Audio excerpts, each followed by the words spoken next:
Call to order the regular meeting of the Dickinson City Commission for Tuesday, September 6th, 2022. Let the record show that we are missing one commissioner, Commissioner Oderman.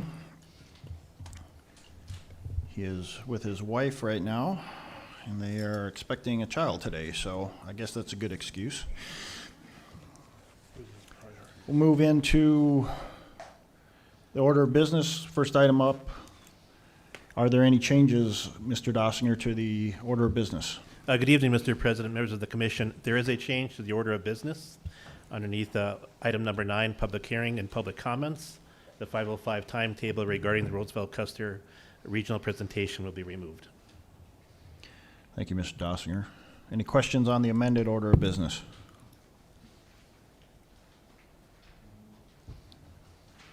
Not, I'd look for a motion on the order of business. So moved.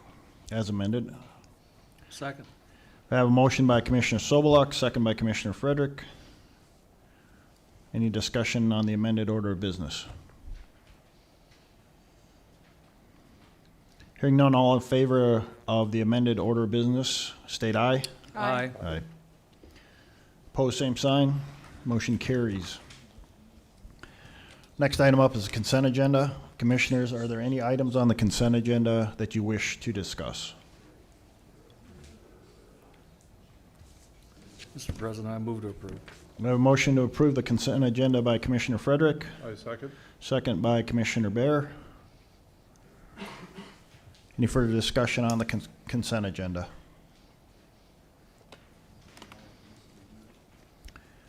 Hearing none, we'll go ahead and vote. Mr. Frederick? Aye. Dr. Bear? Aye. Mrs. Sobeluk? Aye. Chair votes aye, motion carries. First item up this evening is an introduction, and this will be handled by Interim City Administrator Dossinger.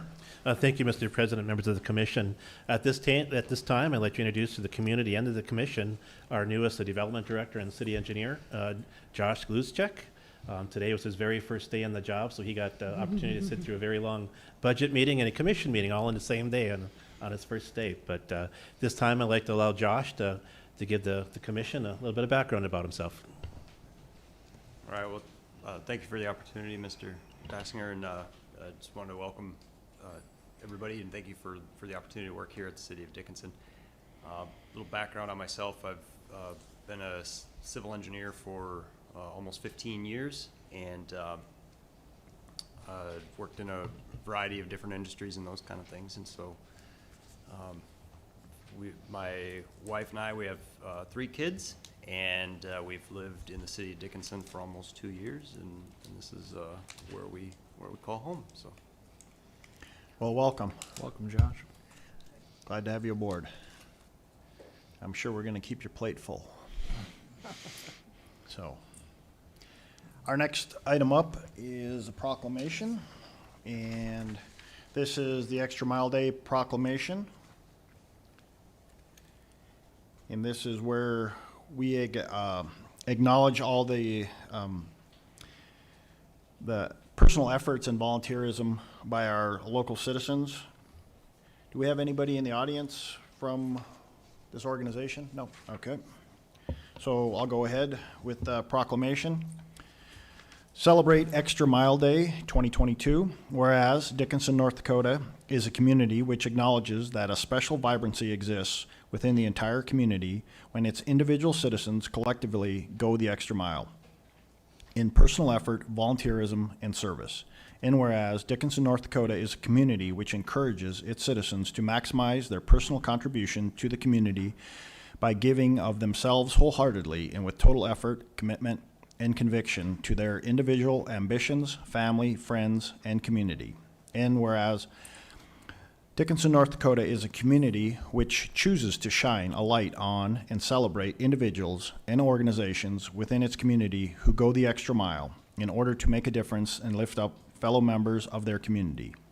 And whereas Dickinson, North Dakota acknowledges the mission of Extra Mile America to create 550 extra mile cities in America and is proud to support Extra Mile Day on November 1st, 2022. Now, therefore, I, Scott Decker, President of the City Commission of Dickinson, North Dakota, do hereby proclaim November 1st, 2022 to be the Extra Mile Day.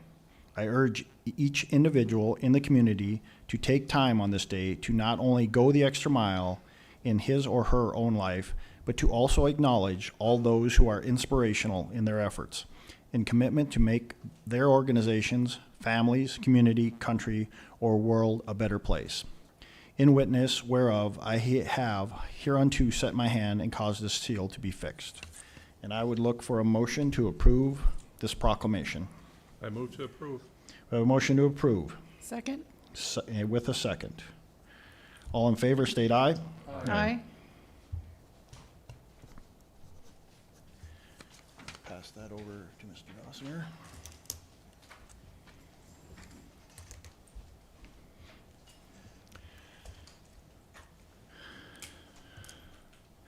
Our next item up is a citizen interest form, and this is for the Civil Service Board. And Mrs. Dominic, you'll be handling that? Mr. President, I will actually be taking Okay. that item.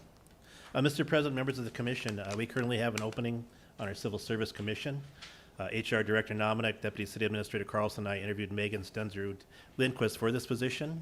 At this time, I'm recommending the appointment of Megan Stensrud Lindquist to the Civil Service Commission. Megan grew up in Dickinson, graduated from Dickinson High School. After Dickinson High School, she attended the University of Grand Forks, where she received a Bachelor of Business Administration degree.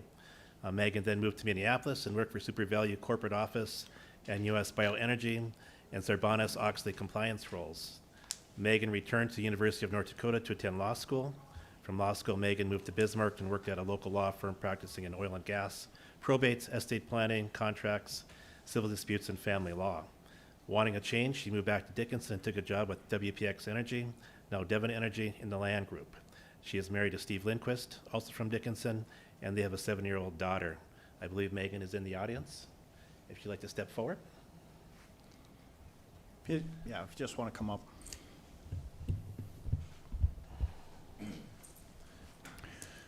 Good evening.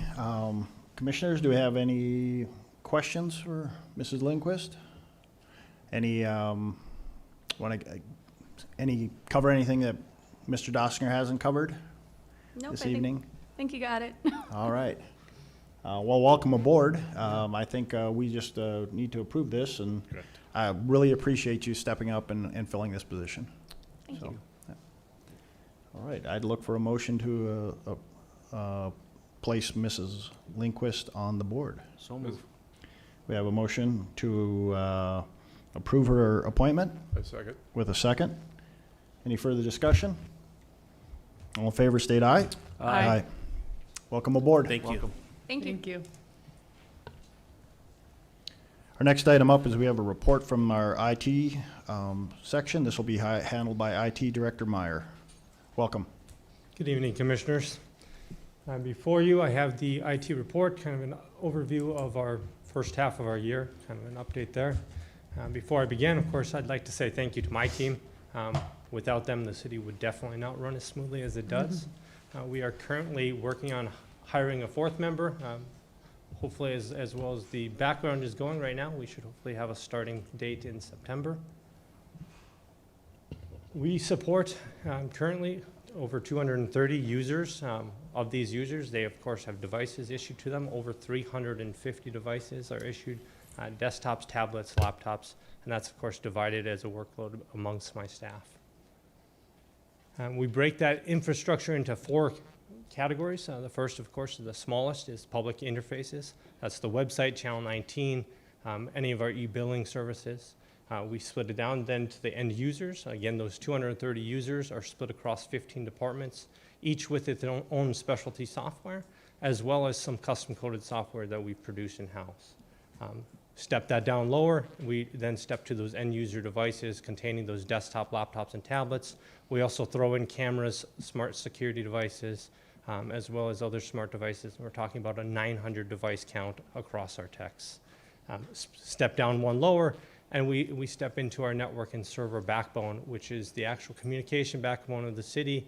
Without it, of course, the city operation wouldn't function. That consists of about 150 devices spanning over 15 facilities, as well as water towers, intersections, and the water tanks. We, of course, have some statistics for you. We do run a replacement project every year. We replace approximately a third of those 300 devices. We're currently on track to finish as we have. We're not really running into any issues acquiring devices this year. As we look at the city website, we are averaging about 25,000 page views per month. This amounts to about 8,600 unique visitors every month, as well as we produce content for the website, amounting to about 18 new posts within that month as well. We, of course, run our own projects, one of which is the door controller project. We started this project in 2021 with the acquisition of New City Hall. We went with a newer model, primarily because of the increased security, but also due to the cost. We spent about $10,000 on this building. If we would have went with the older models, we would have been approaching $60,000 to $80,000. We then allocated $75,000 for 2022 to begin addressing some of our other facilities, and we're looking, of course, to address the last remaining in 23 with about $15,000. We have since completed Public Works, and we're working with a contractor to begin the replacement at Public Safety. As many of you are aware, back in 2018, we began the timekeeping project. Through 2019, of course, we incorporate in payroll and human resource data. As we went into 2020, we redesigned the user interface as well as supervisor interface, making it easier to use. As we entered into 2021, we began a project with the Dickinson Police Department to create a training program within it to track their post and non-post hours. As we entered 22, we, of course, completed that project, and it morphed into a training program for the city as a whole, as well as several other add-on projects. And now we're morphing it into merging some of our smaller software code into the same software to rename timekeeping into the employer portal to make it a one-stop shop for the city employees. And so this is kind of a good overview of what that actually looks like for the city. So we have the portal of what it is today. It includes timekeeping, it includes payroll data, it includes HR resources, skills and certification tracking, FMLA reporting, the CIP tracking that we've added in the last month, as well as cash receipting and many other tools. These add-on modules, of course, as I said, we added several on this year.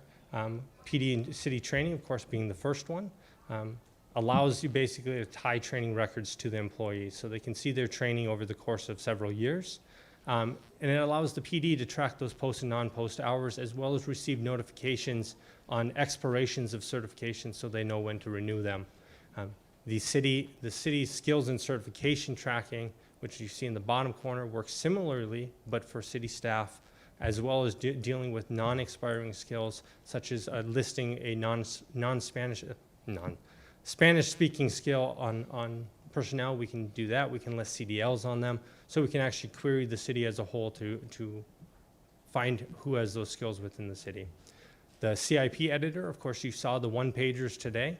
That is a 10-year budgeting tool that the staff can utilize to track projects, not only for budgeting purposes, but they can also see that actuals as it goes into our finance software, so they can see where that project's actually at. And finally, we have the safety incident module, which deals in the entirety of the process for risk management, from reporting the issue to going through the supervisor overview to going to risk management's overview, as well as the reporting process on it. Some of the other projects to note, as I said, this is looking at 2022 as a whole. As many of you know, we moved into this facility in the beginning of this year. For most people, it was a move of an office. For us, it was the move of every office, as well as our server backbone, our network core, and our phone system core. We took about a single weekend. We tried to limit the downtime for the city. Our network core took us roughly 15 minutes of downtime to get it moved from one building to another. Each of our server racks took about an hour apiece. We actually only ran into one issue with a server not coming back from one of its updates that was brought back online by about 9 p.m. that night. So no real downtime for city staff as it was a weekend. Of course, moving into this facility, we built a new multimedia recording room, which is used for these meetings. It's also used to service Channel 19 on a daily basis. Last year, for our website project, we added the city dashboard with all of the fun statistical data. We did add on to that as well. We added an economics dashboard. We take all of the Stark development data that they collect and release on a monthly basis, and we parse that in to create a graphical interface of their data. On the right-hand side of that slide, you also see we had some air fiber upgrades. We utilize air fiber running communications between some of our water tanks and towers to facilitate some of our intersection camera projects, as well as some of our projects dealing with, say, the septage receiving station, so the network backbone going out to some of our off-site locations. And finally, we have some display projects that we've created. The first one being the fire map display. What that does is it receives data from the 911 based on fire calls, and will actually pull up the map location as well as hydrant data. This project is currently just awaiting a location for us to place it in the fire hall. With the leaks that have been ongoing, we've kind of held off putting our equipment in there. And then the city information screen out in the lobby that displays not only information for this room for calendar scheduling, but also community events, as well as utilizing it as a digital billboard. And that concludes the report, if there are any questions. Thank you. Thank you, Mr. Meyer. Any questions? I just want to say I think you and your team have done a fantastic job. I know I was just come on board, but just getting me set up, but watching you and your team get this building set up and running, Thank you. I think you've done a superb job. Thank you. Like I said, I couldn't do it without them, so. Thank you, guys. Thanks, Aaron. Thank you. Our next item up is we have an HR report, and this will be handled by HR Coordinator Nominuk. Welcome. Thank you, President Decker, Commissioners. As you know, I sent you, or Natalie sent you a copy of the report. We have had some conversations about employee benefits and pay, with budget being a big topic of discussion recently. So there's been some talk, President Decker and I specifically, about what kind of benefits do employees like, what do they appreciate, what could we change? You know, those are all important things when we're going into the budget. So we decided to do a survey with our employees and ask them, what do they like? What do they appreciate? What keeps them here? What makes them look elsewhere? So one of the, and this version that I'm going to give you of the commission report for the benefits is a little bit watered down, but you commissioners received the full report, just like all of our employees. Has a little bit more about their comments. If you would take a few minutes on your own time to read some of those comments, I think that will help you a little bit more look at what some of them are thinking. But we looked at, if you'll go to the first slide there, we looked at the age groups just to kind of let you know the demographics of what people are thinking based on their age. You can see that the biggest area was the 26 to 44 is our biggest age demographic. What departments or divisions do they belong to? Public Works, by far the biggest. Police Department was next. City Hall, and of course this is of those people that answered the survey. So we had about 134 employees out of maybe 198 benefited employees who answered this, okay? And then the next one was, I was attracted to the city of Dickinson due to their benefits package offered. Right down the middle. A 1 is strongly disagree, and a 5 is strongly agree. So it was kind of really down the middle. Not necessarily looking here because of the benefits, but I will say, when I applied for this job, I remember somebody saying, oh, you're going to work for the city. Oh, they have great benefits. So it was a thing at one time where people thought city of Dickinson or state, or, you get a government job, you got great benefits. I don't think that's necessarily what we're seeing now. The benefits I receive are comparable to what most other organizations are offering, and we gave a true or false answer for that one, and most people are saying true. They're pretty comparable. If you look at what, you know, some of the private industry around us is offering, ours is pretty comparable. Am I satisfied with the medical insurance package? Overwhelmingly they are. They like our health insurance. 36% was a 3, 34 was a 4, 15% was a 5. So I would say employees are really liking our PERS medical package.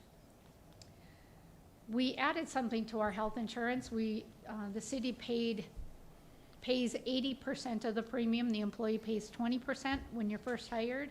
We added a benefit a while back where every year that you're employed, you get an extra 1% paid. So we asked the employees, do you realize that that's what we're doing? You're getting an extra 1%? And is that part of what keeps you from applying elsewhere? I think the majority you can see here are saying, yeah, they know that. Most of it was right down the middle, but a 4 was really close. They agree with that. They know, and they appreciate that. Another benefit we have that a lot of places don't have is tuition reimbursement. So we asked the employees, what do you think about that? Is it good for recruiting and retaining our staff? Again, I think more on the, yeah, I think it is. 38% gave a 3 for an answer, 21% gave a 4, and 16% a 5. So kind of down the line, you know, down the middle maybe, more so than strongly agree. The next one was about leave accruals. We currently do a sick leave balance and a vacation leave balance. Ask people if they're satisfied with that. Again, overwhelmingly, we got an agree. Right down the middle and agree, we're pretty close to the same. So people are appreciating that leave balance. They like their time off with their families. And as I said, there were a lot of comments that people made specifically about what they like for benefits, what they don't like. Something that I'll let you read through on your own. If you have any questions or want more information on that, please feel free to reach out to me, but I'll take any questions that you might have right now. Thank you, Mrs. Nominick. Any questions for Mrs. Nominick on the employee survey? Okay, Thank you. Thank you. Our next item up is we have a report from the fire department, and this will be Fire Chief Personnel. Welcome. Thanks, President Decker and Commissioners. Yeah,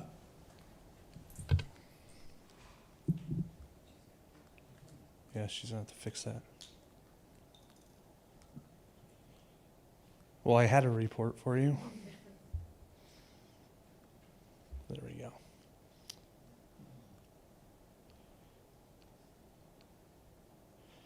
So I'm before you tonight to present the August report for the fire department. August was an extremely busy month. We made some changes at the fire department that increased our call volume. It is a temporary change for now until we can get some stuff figured out with the ambulance, but you'll see here on the next couple of slides what I'm talking about.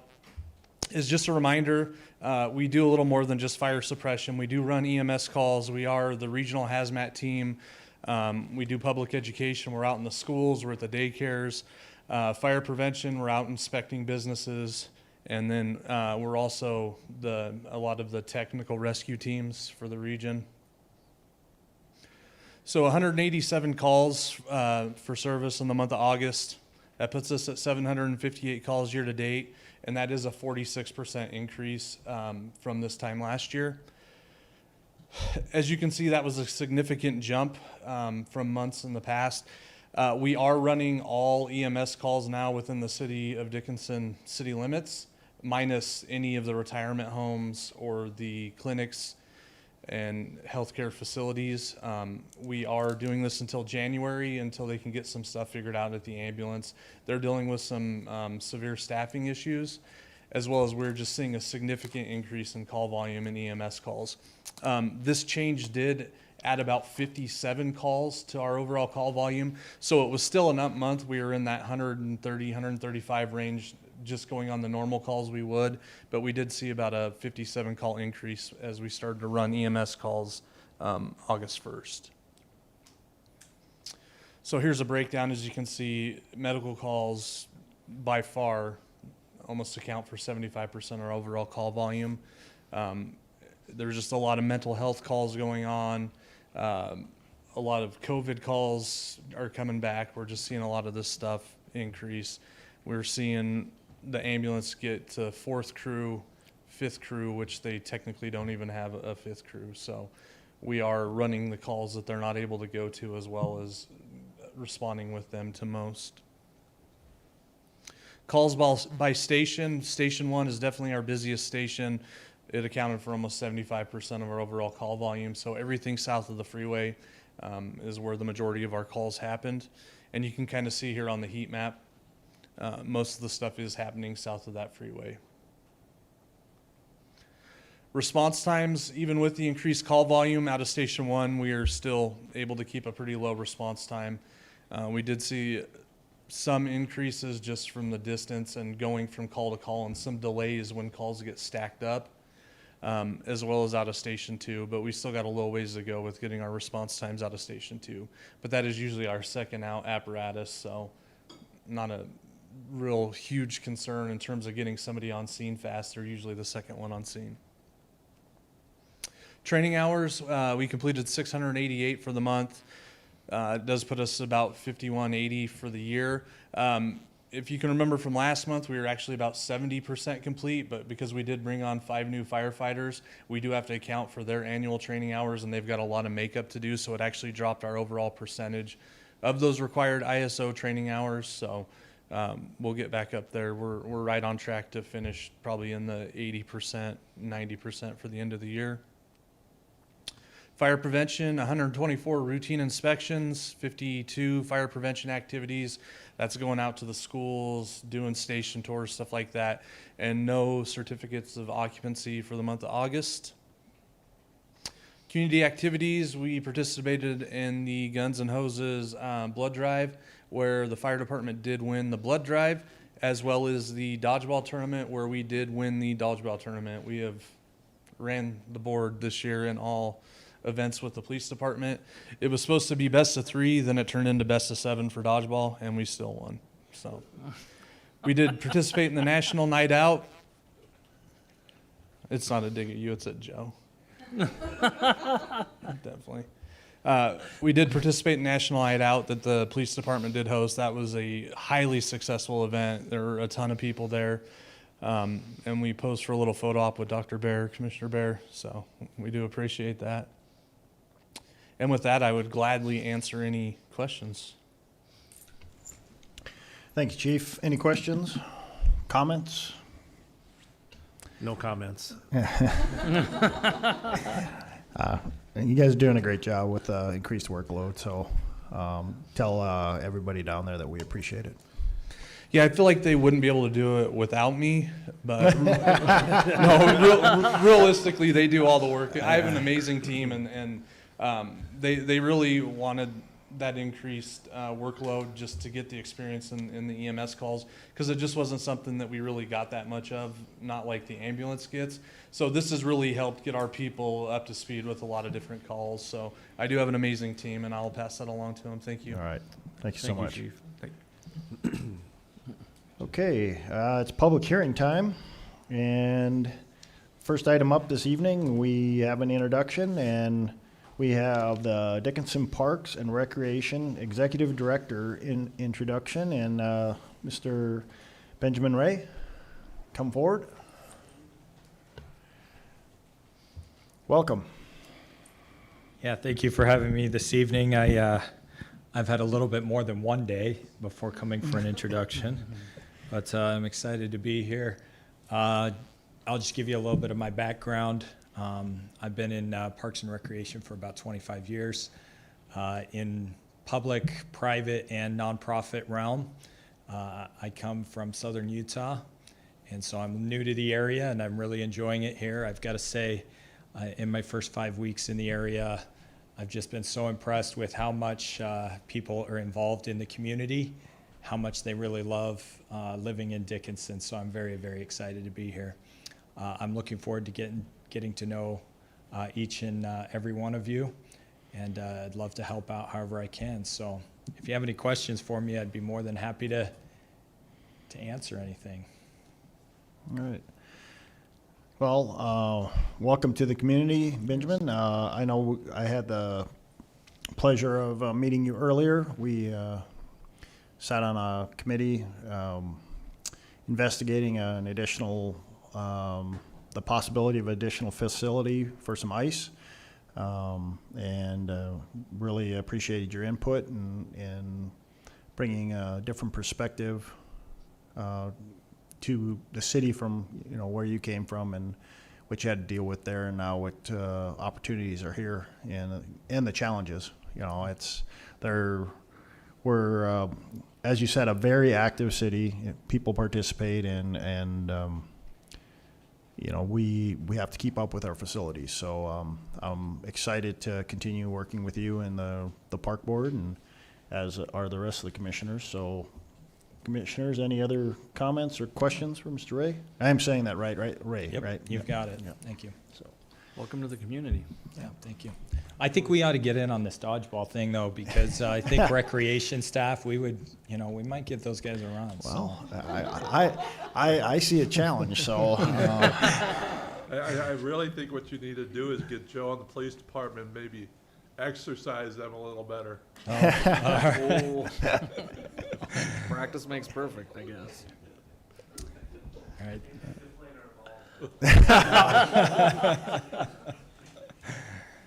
Thank you. I don't think it works that way, Joe. Thank you. Okay, we are, we had an amended agenda this evening, so we have a little bit time between our next timetable, so we'll jump back here.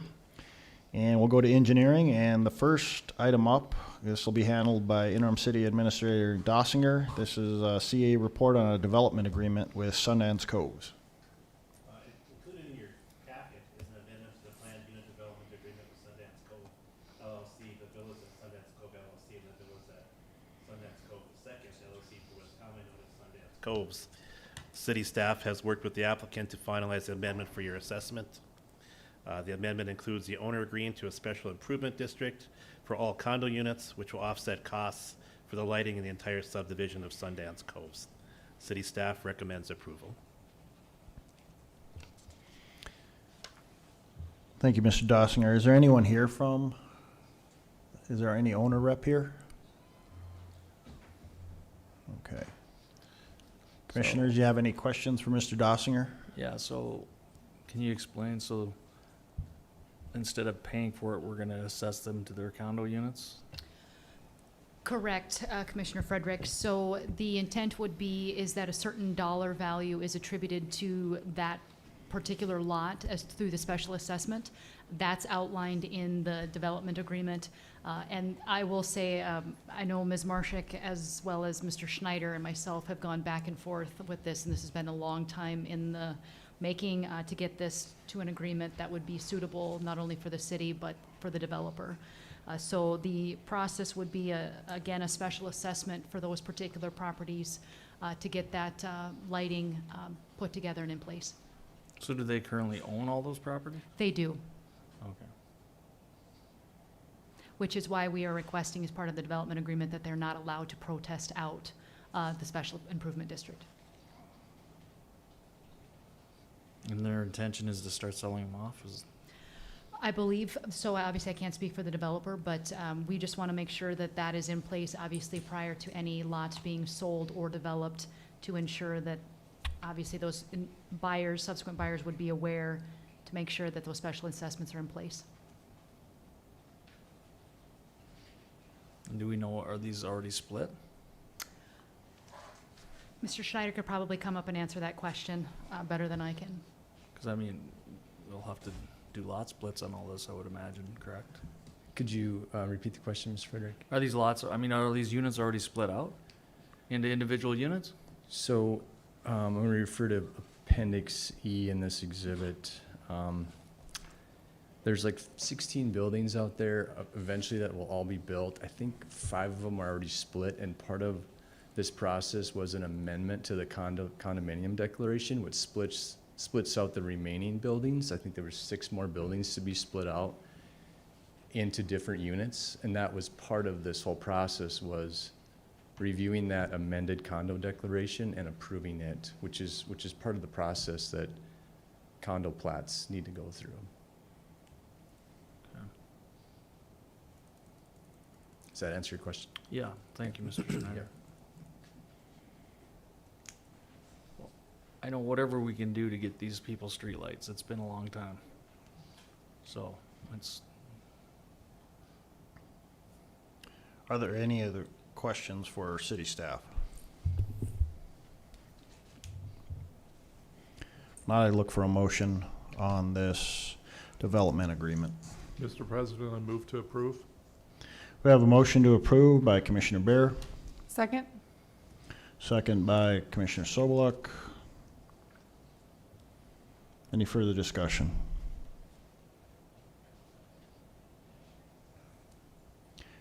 Hearing none, we'll vote. Dr. Bear? Aye. Mrs. Sobeluk? Aye.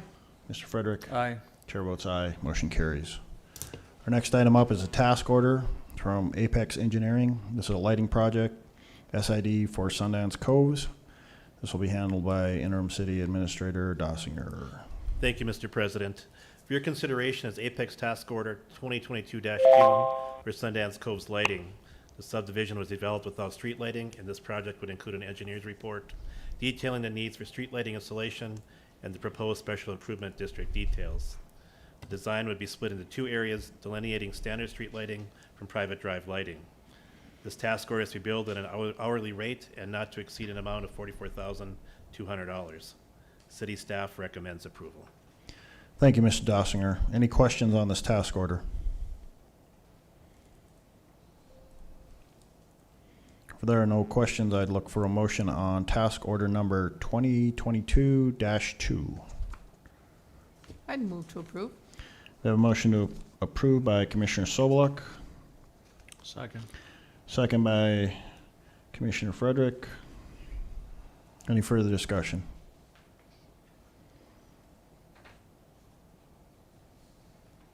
Hearing none, we'll vote. Mrs. Sobeluk? Aye. Mr. Frederick? Aye. Dr. Bear? Aye. Chair votes aye, motion carries.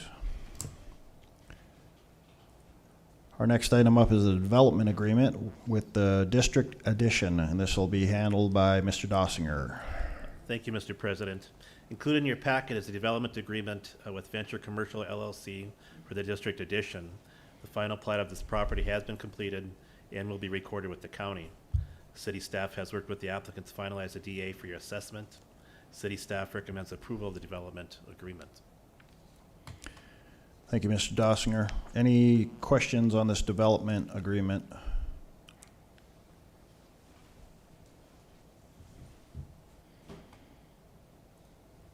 If there are no questions, I'd look for a motion. Mr. President, I move to approve. We have a motion to approve by Commissioner Bear, Second. second by Commissioner Frederick. Any further discussion?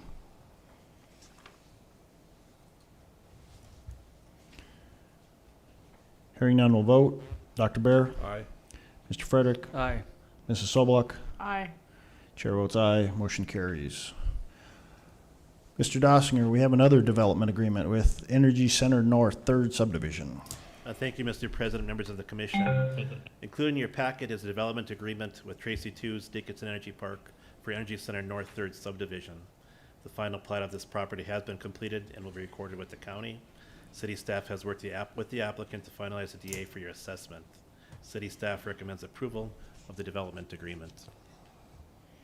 Thank you, Mr. Dossinger. Any questions on this development agreement with Tracy Two's, the Dickinson Energy Park?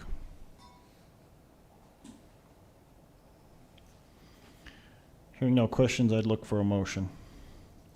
Mr. President, move to approve. Motion to approve by Commissioner Frederick, Second. second by Commissioner Bear. Any further discussion? Hearing none, we'll vote. Mr. Frederick? Aye. Dr. Bear? Aye. Mrs. Sobeluk? Aye. Chair votes aye, motion carries. We do have a 5:10 timetable. And this is, we have a presentation by Public Works Director Zuroff, and this is the Burns and McDowell Baylor Building Addition presentation. Welcome. Good evening, President Decker and Commission. Tonight, I'd like to introduce Matt Evans with Burns and McDonnell. He'll be doing the presentation on the Baylor Building assessment and scoping that he's been working on with our staff. So I'd like you to welcome Mr. Evans. All right, thank you. Welcome. Thank you, Commissioners. Pleasure to be here to present on the Baylor Building Alternative Assessment. The project, or the presentation today is organized as follows. Give an overview of the existing facility, talk about the drivers for the expansion of it, what some of the key objectives were when we looked at the different alternatives, the conceptual design of the preferred alternative, and talk about costs and funding and next steps. So first, I'll talk about the existing facility. This is the floor plan for the existing facility. It's a 100 by 200 foot building. It was built in 2002. At that time, there was approximately 12 employees working out of that facility. Now there's as many as 24 employees that are working out of here. The tonnage that this facility processed, baled, and took out to the landfill was about 12,000 tons per year. Last year, the facility moved about 36 tons of waste through it, so about 3 times as much, and also is processing recyclables. Additionally, the trucks that are used for collection routes are stored in here in the evenings or overnight for, to keep them out of the elements. The size of the fleet has doubled since back then as well. But the main Baylor building is used for compacting garbage and taking the bales out to the landfill. There's also recycling there. You can see there's an existing garage space as well as a small office space that includes a training area and break area, locker rooms, and office spaces. This shows just a top-down view of the property. You can see the building there, as well as where the stockpiles of gravel are being used. That's also an area that we're looking at for site development. And then storage is up on the northwest corner there. You can see the Interstate 94 on the north side. The one area that I do want to point out, if there's a laser, is just, maybe not. But there's a scale right in front of the building that's bi-directional, so traffic goes in and out across one scale. So that's just the area of pinch point for traffic flow. So now I'll just talk about what were some of the reasons, in addition to just being needed for capacity purposes, but just kind of highlight some of those. And there's really 2 main drivers for this project or for the expansion. One is just space, which goes without saying with the amount of people working out through it, as well as the storage and processing of materials, and the other is traffic. And so first off, the need for additional space. There's 5 primary areas. There's Baylor floor space, which you can see on the bottom right corner, using that now for recycling as well as waste coming into the facility. That floor gets filled up and doesn't give a lot of room for the operators to work with the baler and load the compactor trailer for recyclables. Offices, there's one office space that is shared by both Josh and Rachel, and that's also a thoroughfare to get from the front side of the building into the shop. So there's traffic going through there. So to have meetings in that space is difficult to have any sort of privacy. Locker room, storage, you can see here, break room on the right side. That is where everybody can have lunch breaks. It's also used for training, as well as time cards, storage in the back corner. You can see storage in the mechanical room here for the janitor cart, and then locker room space is tight. The locker room right now the women's locker room is only 3 lockers for 3 people, but there's been as many as 9 women working out of that facility. So clearly some space constraints. Then on the traffic side, during high peak times, lines of traffic can back up onto Energy Drive, which isn't great for service to people as well as from a safety perspective. And then additionally, from a safety perspective, public and waste collection vehicles are combined. We generally try to, when we're designing these facilities, try to separate that, try to keep the public separated from those city and public commercial haulers that are kind of racing in and out of there. And then also, from an efficiency standpoint, you want to move those collection vehicles in and out of the facility as fast as possible, because you want your city drivers out on the routes doing what they were hired to do and not just sitting at the facility. So those traffic issues are a problem. So what were the key objectives that really just fall out of this, out of those drivers, which is provide additional space for operations, offices, and employee facilities, and improve traffic flow and safety. So the conceptual design, we looked at several alternatives, and we worked with the public works staff and came up with the preferred alternative that meets the needs of the facility now, and then as well as giving it some expandability into the future. We really tried to create a flexible facility that can handle growth as the city continues to grow and sort of overcome these challenges that it's currently facing. This is a site plan. Shows the building and an addition, which I'll talk to here in a little bit, as far as the actual building specifics. But you can see the traffic pattern moves in the same gate, but then there's a scale house, a new scale house that's separated from the building, so you no longer go up to the building, go inside to make your transaction. You'll work with a scale attendant, which is located on this kind of the middle south side of the area, and then has both an inbound scale and an outbound scale, which will improve traffic flow and speed of people getting in and out. And it also has what we're labeled as a new RFID scale. That's for commercial or city trucks to go in and out without having to interact. It can just read a code off of the truck, and then it knows what truck it is. It can record the weight, and it has a tare weight for the vehicle, and that can be recorded that way. So that's an efficient way to move them through the facility. Public drops into containers through a public drop-off site, which I'll show a picture of in a little while, and then flows back out. That's the red arrows. City trucks go around the outside and make their way into the building and out of the building, as you can see there. And then lastly, as far as the site goes, there's a new 4,000 square foot cold storage facility. That's for getting certain containers and other miscellaneous equipment that is currently stored outside and will be better stored out of the elements. That's shown on the northwest corner there. Lastly, I just want to mention that brown hatch on the east side of the property, that could be used for public drop-off of yard waste, which would include grass clippings, leaves, branches, things of that nature in this area. So that's set aside for something along those lines in the future if desired. This is just another traffic flow pattern. Here you can see the parking along the front side of the building. And then inside the building, the office space you have on the bottom side going to the north here, or going east. It would be just going from left to right through the office space. That's there you have storage plus new locker rooms that are larger and can accommodate more people. You have a combined training and break room area in the center that's flexible to be able to do different trainings, as well as even have a public meeting if you needed to in that space. Then when you get into the office space, that's really the work area on the right side of that training area. You have a unisex restroom, a conference room where you could have a meeting or interviews, and then you have 4 office spaces.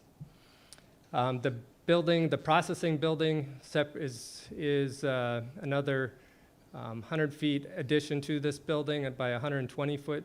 So that gives more room for that floor space need, as well as it has bale storage where you could, right now there's cardboard bales sitting out by Energy Drive. Those could be stored inside and out of the elements. Helps keep the value, helps with just the site or the aesthetics of the building or the facility. And then we put together several renderings of the facility to give a general perspective of what this facility would look like after the addition and the site work. So here, first thing I want to note is just that large asphalt area that we've been kind of conservative with the amount. We've showed a lot of asphalt. One of the things that would occur during final design would be to try to reduce that asphalt space, maybe use gravel or even put some grass island in there just to reduce the overall pavement from a cost perspective. But from a cost perspective right now, you can consider this has got a conservative amount of asphalt included in the construction cost. You can see the scales there. You can see the public drop-off area. I'll just flip through some of these views. You can see here the storage facility on what is the west side or the left side of the image. This is looking at it from Energy Drive, so you can see the parking out front, the different vehicles coming in and then heading over to where those new, where the scale is and the scales. There you can see how those three scales would work. Kind of looking at that scale. And also the white dashed lines show generally how the traffic would flow. You could use cones or Jersey barriers to help separate that traffic flow.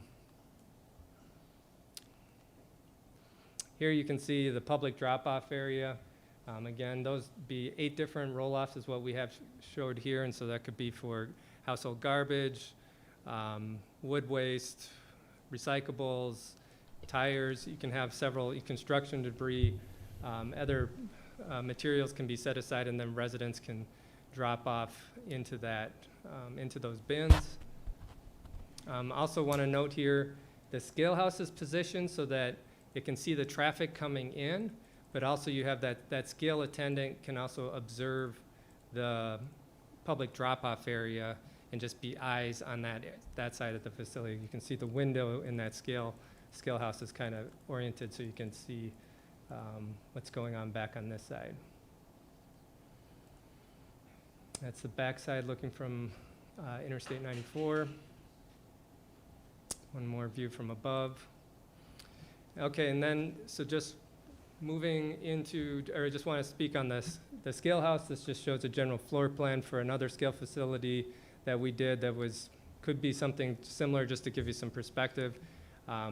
It just it's intended for it to be for one attendant, or 1 or 2 attendants, but they have their own restroom and a small sink, and could put a microwave in there. You can get a feel for how big it is in the windows. And this is the public drop-off area, that Z-wall that I was talking about, where public can pitch their waste over the side into a roll-off bin. This is at the city of Sioux Falls. This was built about 15 years ago, and they're looking at expanding it from 8 upwards of 12 drop-offs, roll-offs here next year. So lastly, or want to talk on cost and funding.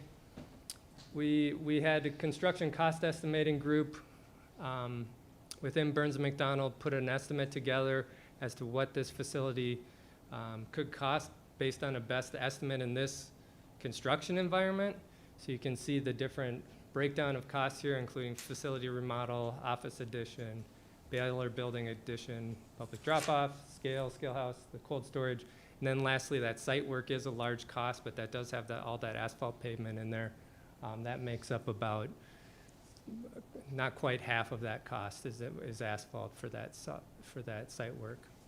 We included a 10% contingency. And then the indirects is how we show it from our construction cost estimator's perspective. But what that is that's covering your superintendent, administration time, mobilization, their insurance costs, their overhead costs. Sometimes if you see an estimate like this, those indirect costs will be put into the other costs on top of it. We just have it broken out separately. Permits, we have an allowance of $10,000 for permits. And then design and construction administration, and take this from where it's at all the way through construction, we've estimated 10%. That's because of the site design. You have the Baylor building addition. You have the scale facilities, And then also just not certain what the construction administration services would be. 10%'s a good estimate at this time. So there, the overall budget is 8.38 million. We do note it to the dollar here. However, this isn't guaranteed or any sort of, this is an estimate. Actuals will depend based on market conditions and contracting bidding environment. It's really tough to estimate what, you know, the supply chain and labor challenges are in this environment and how that impacts cost. So I would say, you know, plus or minus 20% on this is probably a good planning estimate for this number. As far as funding, what the group here has talked about as far as potential funding sources, looking at the gross production tax revenue, this facility, as it currently is now and is planned to be, currently services the 10-county region that brings waste here from other communities from around the area. So it seems that this could be a potential, you know, reason to use the gross production tax revenue to fund something along these lines. The enterprise fund, which the solid waste fund does have some cash on hand that could go towards this, as well as there's potentially low interest loans. And then lastly, we do note that a new federal Recycling Infrastructure and Accessibility Act grant program is rolling out, and it's intended to start coming into effect in the fall of this year. It is for communities like Dickinson, which have a long ways to take their materials to markets for recyclables, so it's in place to help with getting more recycling infrastructure in place. But it is a federal program, and it will be competitive. So next steps, we laid out two options as far as how this project could move forward. There's obviously, you could do a different way, but option one is just to roll from where this project is now right through final design to get construction documents prepared.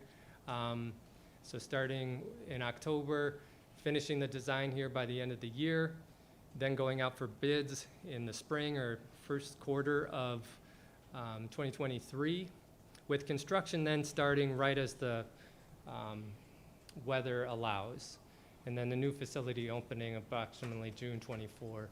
And you know, option two looks at starting after the first of the year, which would put the bidding at a later date when construction contractors might already have some of their construction work already planned. So it's likely going to be you're not going to get as good at bids the later you go in the spring. And then construction-wise, this construction would start later in the year, which would mean it'd be quite challenging to get your concrete footing work and your building up and enclosed so that you could finish off the inside of the building through the winter. So we've included 2 extra months of construction based on that later start date and construction. From that perspective, just a longer construction window. With the new facility opening in 2024. And this is just two options. There's obviously just other options, but just wanted to lay out some potential scheduled plans. And with that, I'd be happy to take any questions, and as well as Mr. Zuroff. Commissioners, any questions? I just have, I guess, just an observation. The elevated scales, is that a new design? Because our scales presently are level with the ground. Any challenges with sometimes our winter conditions, having elevated scales like that? Most are above ground scales, but you probably dealt with more above ground than I have. It does. It's a good question. You can go either way. Most scales that facilities I've been working with, I'm going with the above ground and protecting them from letting snow and debris blow into them, because to get underneath and service them underneath them when they're at grade can be challenging. So it seems that the industry's been going more to above ground scales. That's from my perspective. More commonplace that I've seen too. So, Yeah. I was just wondering, how our weather is here sometimes. Get truck up those scales. large, you know, so. I do think we can, you know, look at, especially the asphalt, reduce a lot of costs with that and Right. and do some changes. I do appreciate Matt's team's design on the Z-walls and the flow of traffic. I think that's real important. If you're out there when there's a big demand, we've got to increase that, or improve the flow and stop the queue on Energy Drive. I like the design of how it's laid out. I think that'll greatly improve the efficiency of the facility, so. Make sure that, that small little building's double lined for wintertime. All right, any other questions? Thank you, gentlemen. Thank you. Thank you. Our next item up is public hearing for a local landmark nomination for the DSU power plant.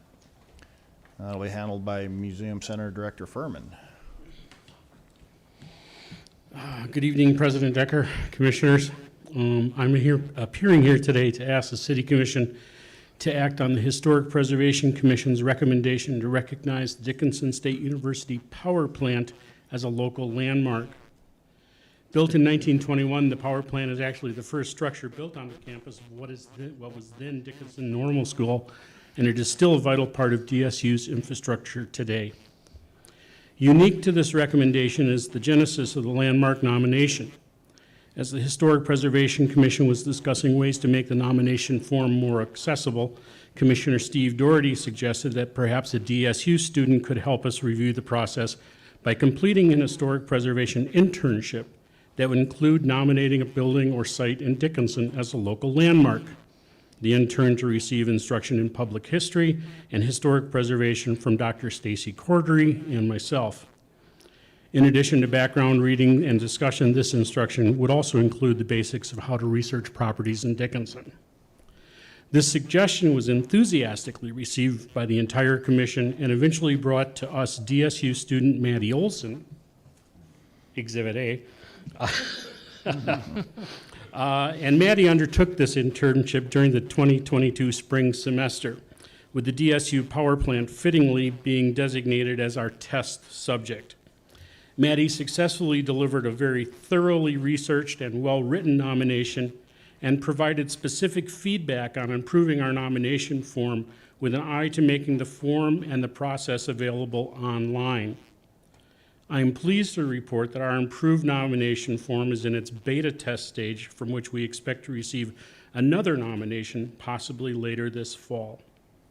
With that said, and of course, with your opportunity to ask any questions about this, I'll ask on behalf of the Historic Preservation Commission that the structure known as the Dickinson State University Power Plant be designated a Dickinson City Local Landmark, that recognition being via the resolution now before this commission.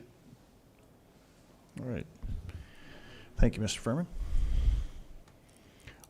Any questions? This is quite a lengthy application here.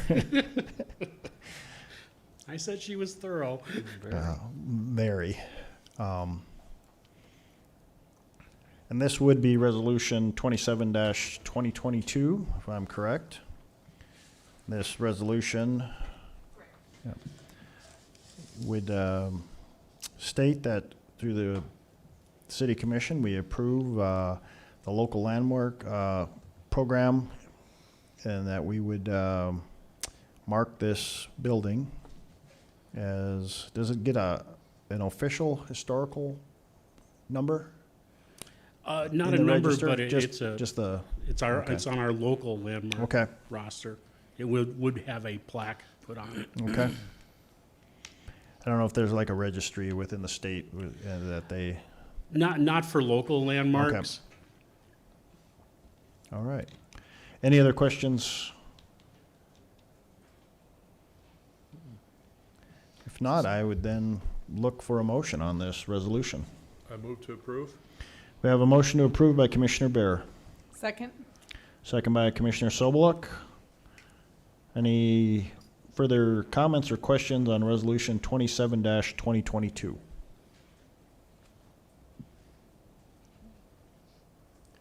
Hearing none, we'll vote. Dr. Bear? Aye. Mrs. Sobeluk? Aye. Mr. Frederick? Aye. Chair votes aye. Motion carries. Thank you very much. Thank you so much Nice- for all your hard work. Yeah, nice work on this. Some interesting reading.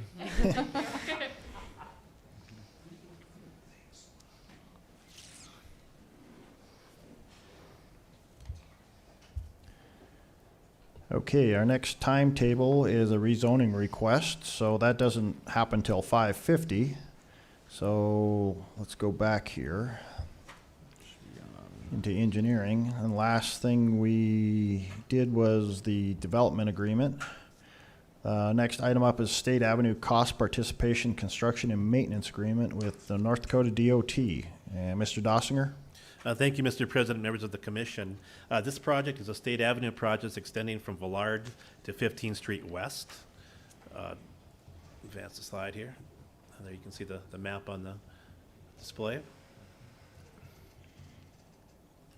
This project includes mill and overlay, curb and gutter, ADA ramps, signing, marking, lighting, and sidewalk.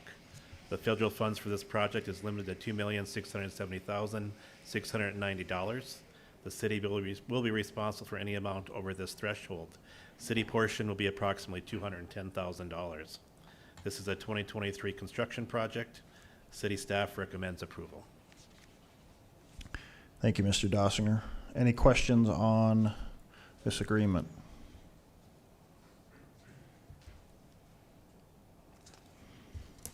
Hearing no questions, I'd look for a motion. Mr. President, move to approve. We have a motion to approve by Commissioner Frederick, Second? second by Commissioner Sobeluk. Any further discussion?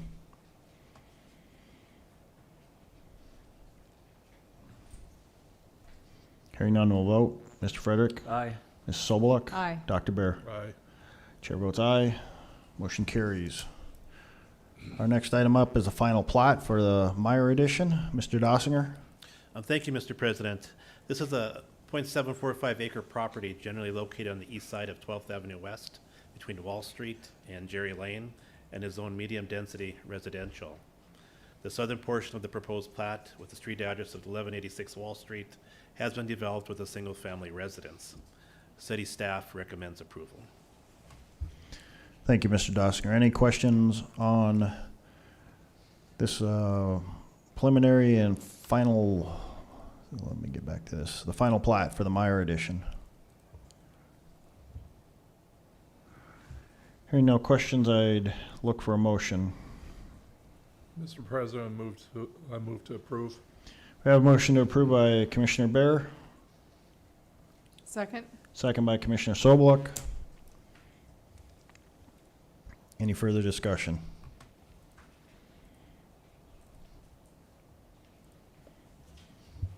Hearing none, we'll vote. Dr. Bear? Aye. Mrs. Sobeluk? Aye. Mr. Frederick? Aye. Chair votes aye. Motion carries.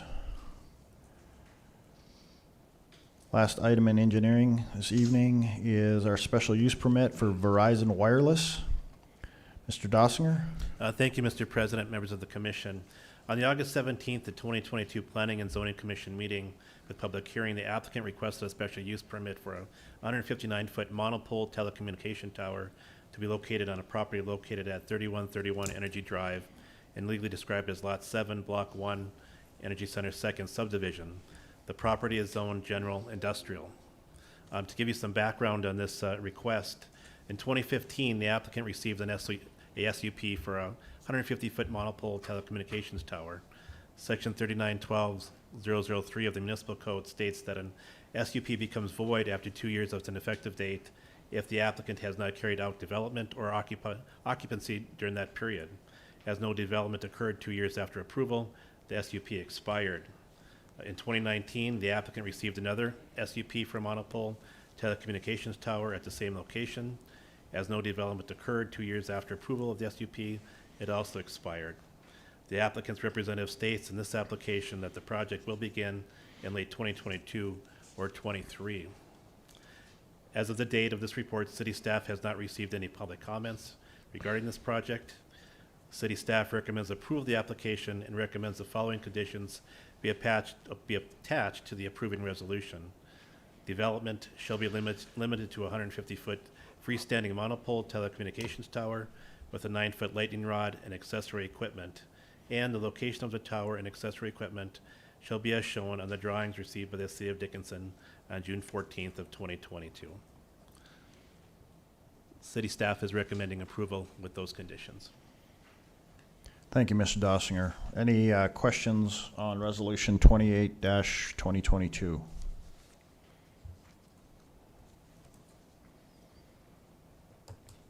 Hearing no questions, I'd look for a motion. I'd move to approve. Motion to approve by Commissioner Sobeluk, Second. second by Commissioner Frederick. Any further questions or discussion?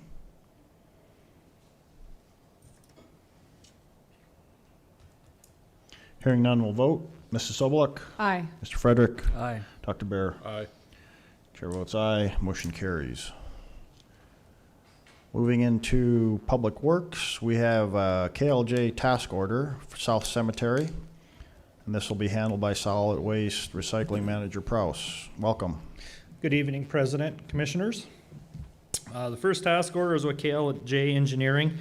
This is for the development and design of what we call the Dickinson South Cemetery, which is to the east of the St. Joe Cemetery. This task order would finalize the design and development of that site, along with finalizing the bid documents, and then it would also assist with bidding that project. It is slated for $38,100. This is in addition to a task order that was approved June 21st of 2022 for $6,400. Thank you, Mr. Prouse. Any questions for Mr. Prouse on this task order? And this is task order 2204-00962.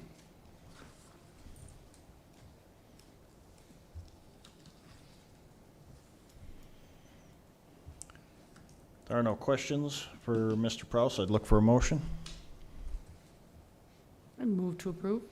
We have a motion to approve by Commissioner Sobeluk, Second. second by Commissioner Bear. Any further comments or questions?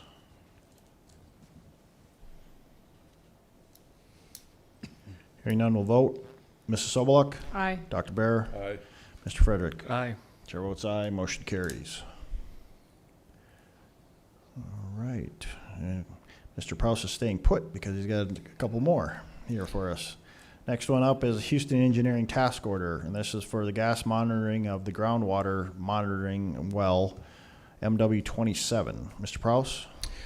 This is a task order with Houston Engineering, who is involved in all of our general engineering services at our Dickinson landfill, permit number 315. We are having some issues with our monitoring well number 27 receiving elevated levels of VOCs. To satisfy the North Dakota Department of Environmental Quality requirements, they're wanting additional monitoring, and we're looking at doing a gas monitoring on this specific well. The amount on this task order is $2,400 for the services, with an additional $700 estimate from Minnesota Valley Testing Laboratories to perform the sample. Okay, and the additional, Mr. Prouse, the additional 1,700 in here? The additional 1,700 is actually tied into that 2,400 that Okay. Houston originally quoted. Okay, thank you. Okay, this would be task order 22-01 through the Dickinson Solid Waste Operations. Any questions for Mr. Prouse? Not, I'd look for a motion. Mr. President, move to approve. We have a motion to approve by Commissioner Frederick, Second. second by Commissioner Bear. Any further discussion?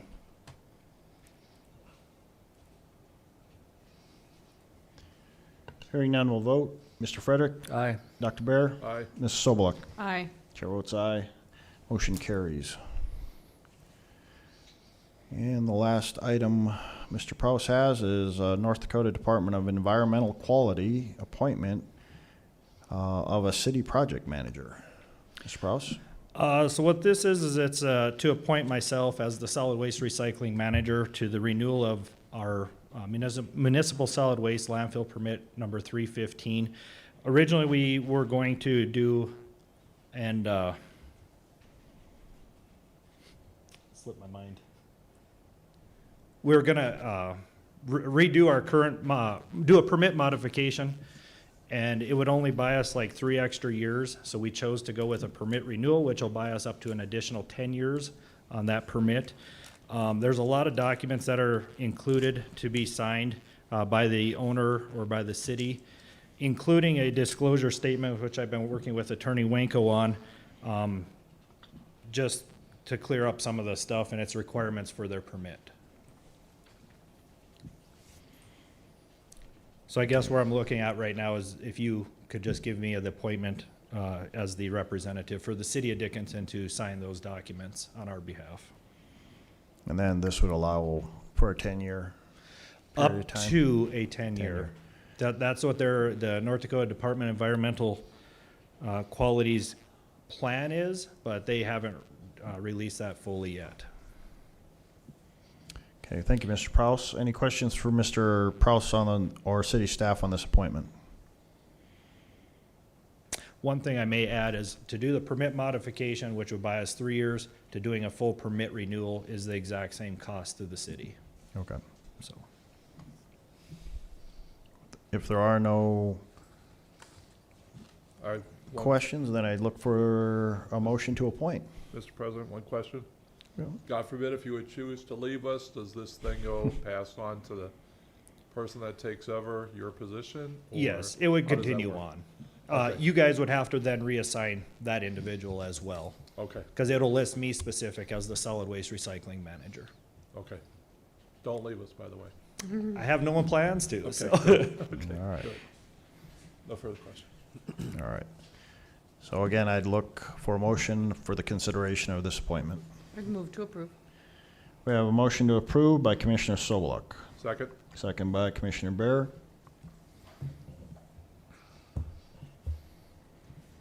Any further comments or questions? Hearing none, we'll vote. Mrs. Sobeluk, Aye. Dr. Bear, Aye. Mr. Frederick. Aye. Chair votes aye. Motion carries. Thank you. Thank you, Mr. Prouse. Okay. Moving into our next public hearing, we have a rezoning request. This is consideration to approve the first reading of ordinance number, I'll have to go up here and look quick. Should be ordinance 1760. Yep. So this is ordinance 1760. And this is on a rezoning request for the Cluin subdivision. I think it is. Let me pull this up quick.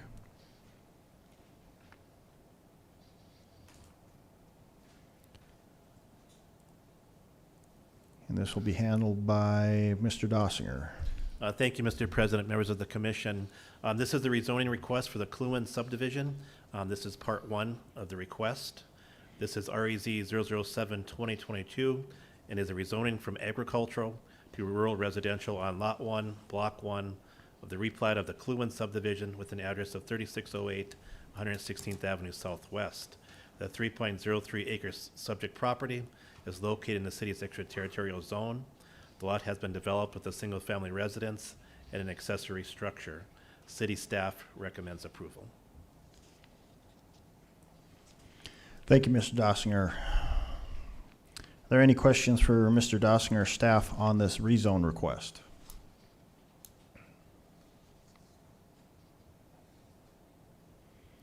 If not, this is a public hearing, and I will open up the public hearing. If anyone has any comments on this rezoning request, please come forward. This is ordinance 1760. State your name, and have you have any concerns or comments on this rezone request. If you're watching online, you may call in to 701-456-7006. Any public comments on this rezoning request? Again, this is ordinance 1760. Any comments?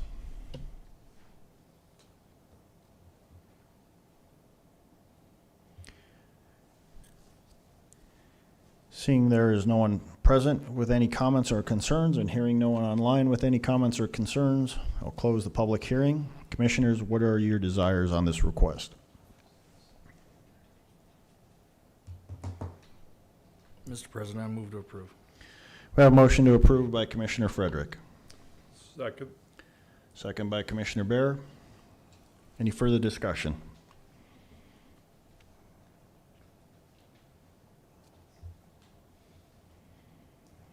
Hearing no further discussion or questions, we'll vote. Mr. Frederick, Aye. Dr. Bear, Aye. Mrs. Sobeluk. Aye. Chair votes aye, motion carries. And that ends our Mr. regular President? agenda, and we have the, Mr. President, there's a second part to the rezoning request. oh, okay. This is REZ 008-2022, a rezoning from rural residential to agricultural on a .22 acre subject property located in the east half of the northwest fourth of Section 2, Township 139 North, Range 97 West, in the city's extraterritorial zone. This property is undeveloped. City staff recommends approval. Okay, thank you, Mr. Dossinger. And this is a second ordinance then for public hearing, so this will be 1761.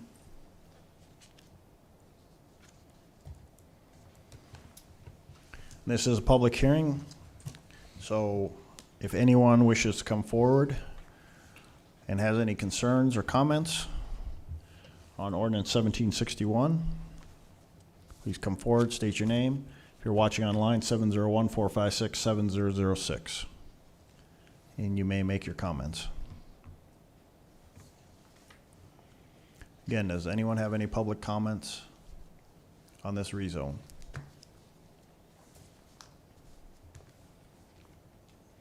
Anyone from the public have any comments on 1761?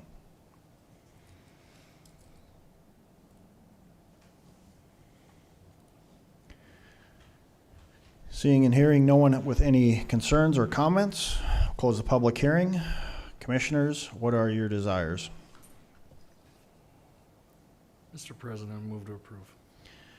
We have a motion to approve by Commissioner Frederick, Second? second by Commissioner Sobeluk.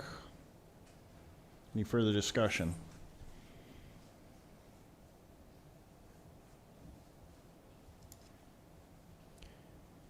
Hearing none, we'll go ahead and vote. Mr. Frederick, Aye. Mrs. Sobeluk, Aye. Dr. Bear, Aye. chair votes aye, motion carries. So that should be the end of the normal. Okay, the only thing left this evening is public comments not on the agenda. If there is anyone in the audience or watching online that has any comments on items not on the agenda or on the agenda, you may come forward, state your name, and present your concerns or comments to the commission. Again, if you're watching online, 701-456-7006. Anyone with any public comments?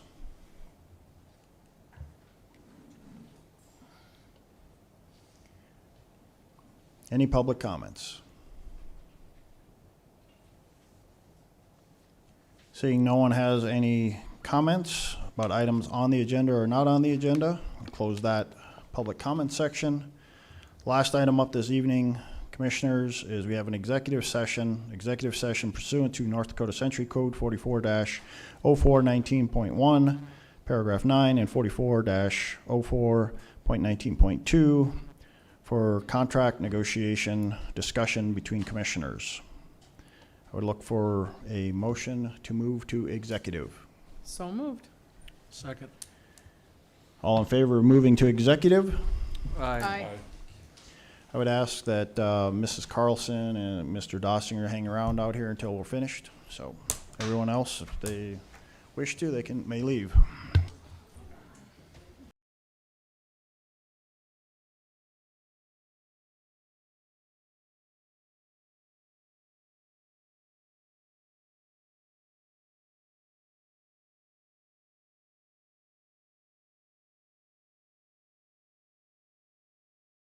Make a motion, or do we just? do Okay, it pursuant pause? to executive session, I need a motion to return to regular, to a regular session.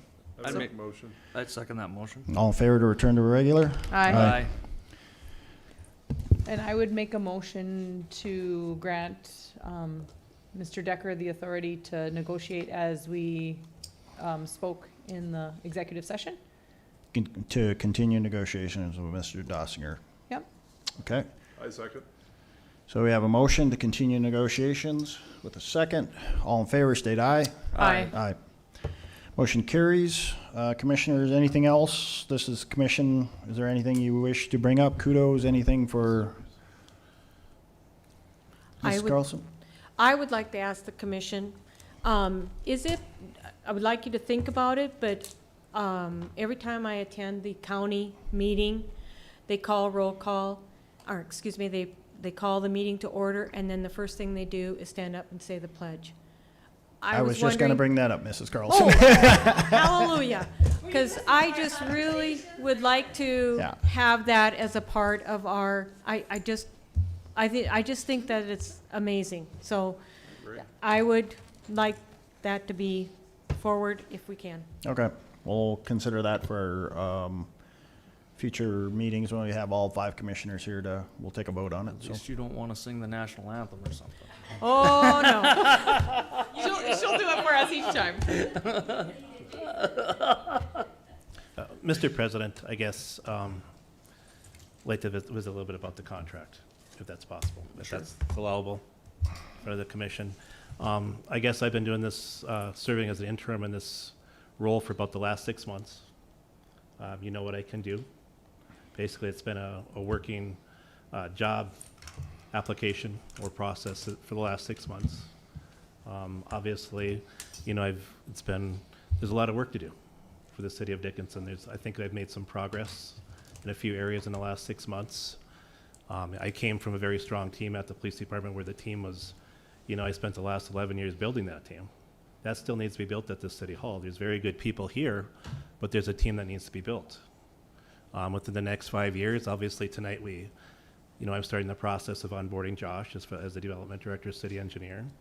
More than likely in the next 5 years, hate to say that, but Deputy City Administrator Carlson will not be here. More than likely, there'll be a new public works director and possibly a new police chief. There's a lot of work that needs to be done here. I think in my last 6 months, I've gotten some projects done that needed to be done, some things that have sat for a very long time that nobody wanted to touch, that I actually took the initiative to do. Obviously, working in our engineering and planning department is one of them. I visited with business owners in our community. I visited with a lot of people out there. I visited with city staff. I think what I had, we can keep going back and forth all we want to as far as a contract. I think what I asked for is fair. I've had a lot of people tell me that, to stay strong and firm with this. I guess I don't want to be in limbo much longer with this. You've seen what I had requested in my offer. I'd like a decision made sooner or later on that. I have staff at the PD that's kind of in limbo. There's city staff here that are waiting. I'm ready for a decision. I need to know where I need to put my energy. So I'm requesting that a decision be made on the request that I emailed President Decker and Vice President Oderman. And that's my request. They are aware of your request, Mr. Dossinger. That was presented to them. Okay. So I like a decision.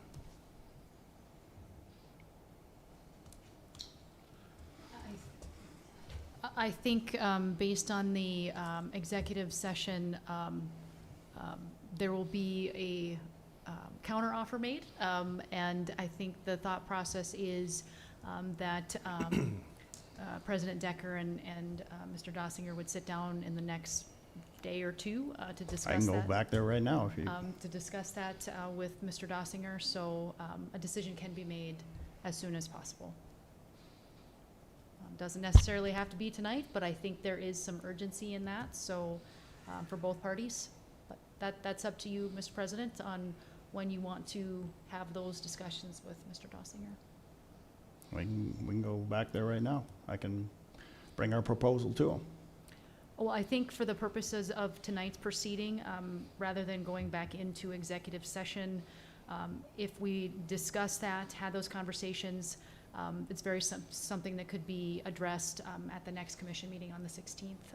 We're just a little bit outside of formality here Right. with executive session coming in and out, so, but I think a good opportunity for you and Mr. Dossinger to hammer that out would be good. And if we have to have a special meeting and call one to have another executive session relatively quickly, whether that's tomorrow or 2 days from now, that can also be done too. Okay? So I guess that would mean that we need a motion to adjourn. So moved. Second.